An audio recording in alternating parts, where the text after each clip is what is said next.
Watch for yourself. Dan, roll the tape. Cut taxes. I always vote to cut taxes. Tax cuts where you keep your money. We can't tax and spend our way to prosperity. We need to cut the payroll tax. We need to cut business taxes. We need to have a permanent moratorium on new taxes. The Republican tax cut mantra has been heavily covered and reported, which is why I was stunned to read this quote from a Republican lawmaker. Here, let me read it to you. It goes like this. Marginal tax rates are the lowest they have been in generations, and all we can talk about is tax cuts. We're stuck in our old issue set. That's Congressman Patrick McHenry, who's being quoted there, and he's kind enough to join us now from Washington. Congressman, thanks so much for being with us, sir. Thanks, Rick. Thanks for having me on. Stuck is the word you use not once but twice. What do you mean by stuck? Well, the fact is we're using the same message Ronald Reagan used in 1976 and 1980. Now, they're effective in carrying us to the majority in 1994, and they've been effective. They have been.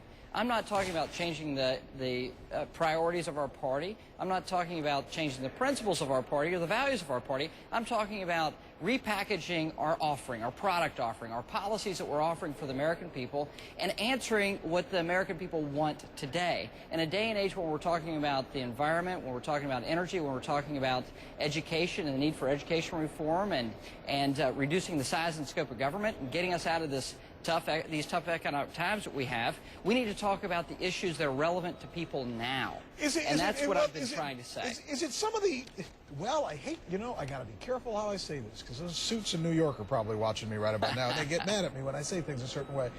The old set, or the old guard in the Republican Party, just like there's an old guard in the Democratic Party, by the way, is it hard to change their minds about this kind of thing? I mean, Meghan McCain, I'm not saying anybody, you or me, have to be in favor of what she says, but she's out there kind of saying the same thing. The Republican Party's not thinking about younger people.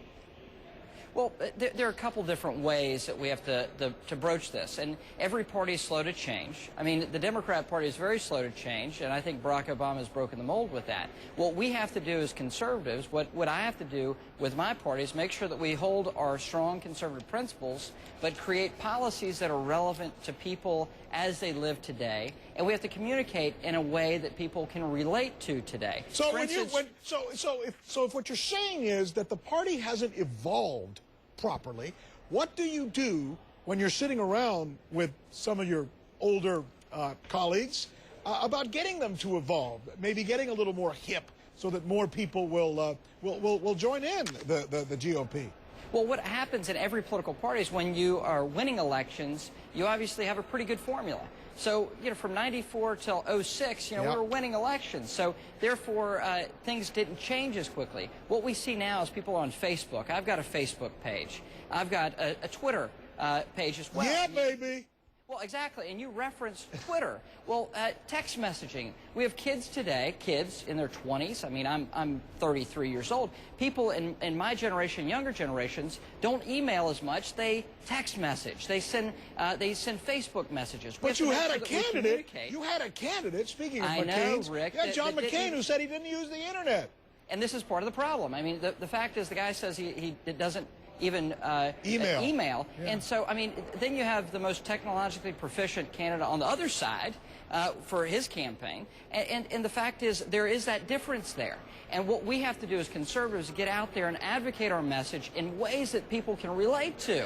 Well, and the fact is that we have to do this. But, Patrick, you know what? There's another problem, too. You know what I've noticed lately? Infighting in the Republican Party. I saw it with obviously, Rush Limbaugh, with Dick Cheney, and now there's a new one. Just yesterday, I believe it was Michael Steele going after Mitt Romney. In fact, I think I have the quote here. I don't know if we can put it up.